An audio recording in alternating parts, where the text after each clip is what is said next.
ఈ యాక్టర్స్ ఎట్లుంటారు, ప్రొడ్యూసర్స్ కోసం వెతుకుతుంటారు. అంటే ప్రొడ్యూసర్స్ పైసలు పెడితే యాక్టింగ్ చేస్తారు. 2019 లో వితౌట్ ప్రొడ్యూసర్ పోయినాడు, ఒక సీట్ గెలవలేదు. దాని తర్వాత 2024 లో ఒక ప్రొడ్యూసర్ చంద్రబాబు నాయుడుని వెతుకున్నాడు, కో ప్రొడ్యూసర్ లోకేష్ ని వెతుకున్నాడు, గెలిచిండు. మళ్ళీ ఇప్పుడు ఏం చేసిండు, అక్కడ అయిపోయింది. మంత్లీ ప్యాకేజ్ స్టార్ 1 స్టార్ అని పేరు తెచ్చుకున్నాడు. ఇప్పుడు నాకు అది సరిపోతలేదు, నా కుటుంబం పెద్దది ఎట్లా అని చెప్తే ఇప్పుడు కొత్త ప్రొడ్యూసర్ ని వెతుకున్నాడు. ఆయన పేరు మోడీ. ఆ మోడీ ప్రొడక్షన్ లో ఇప్పుడు తెలంగాణకు రావాలని అనుకుంటున్నారు. మళ్ళా ఇది హై బడ్జెట్, కొన్నిసార్లు హై బడ్జెట్ 1000 కోట్లు పెట్టినవి కూడా 50 కోట్లు రావు. సో ఈ హై బడ్జెట్ గెలుస్తారా ఓడిపోతారా అనేది ప్రజలు నిర్ణయించాలి. ముందు ఆ ఈగో ఎందుకని అడ్డం పెట్టుకున్నా అట్లా నేను కూడా. అనిరుద్ రెడ్డి కాంగ్రెస్ పార్టీ శాసనసభ్యుడు మతిస్థిమితం లేకుండా పిచ్చి పిచ్చిగా మాట్లాడుతున్నాడు. ఈయన శాసనసభ్యుడు అన్నాడు కూడా మనసు రావట్లేదు. అసలు ఈయన ఎమ్మెల్యే ఎలా అయ్యారో కూడా అర్థం కావట్లేదు. తెలంగాణలో పుట్టి తెలంగాణలో పెరిగి తెలంగాణలో పోటీ చేసే అభ్యర్థుల గురించి ఈయన పిచ్చి పిచ్చిగా మాట్లాడుతున్నారు. సిగ్గుండాలా? అసలు మీకు సిగ్గుందా?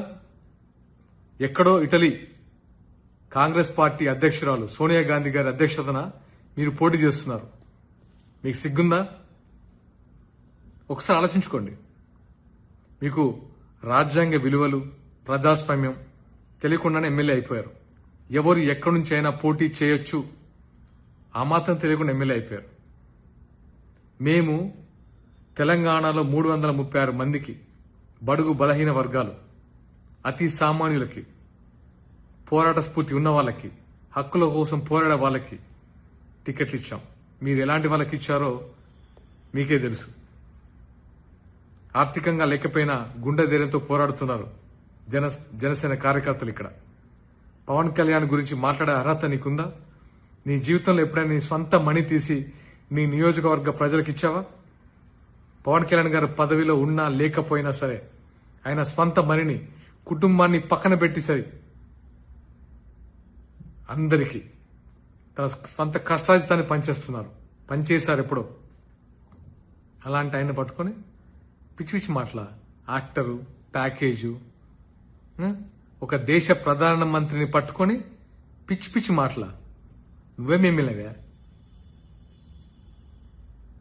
నీకేదైతే ప్రజలు ఓటేసి గెలిపించారో వాళ్ళ అభివృద్ధి కోసం, వాళ్ళ సంక్షేమం కోసం పాటుపడు.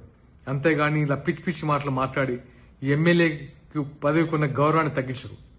నీ వల్ల మిగతా ఎమ్మెల్యే కూడా చెడ్డ పేరు వస్తుంది. ఇక్కడ నుంచి ఇలాంటి మాటలు మాట్లాడితే ఇతర పార్టీలు కాదు, నీ పార్టీ వాళ్ళే హర్షించారు. గుర్తుపెట్టుకో మిస్టర్ అనిరుద్ రెడ్డి. నీ కార్యకర్తలు వచ్చి కొట్టేస్తారు ఇంట్లో నిన్ను.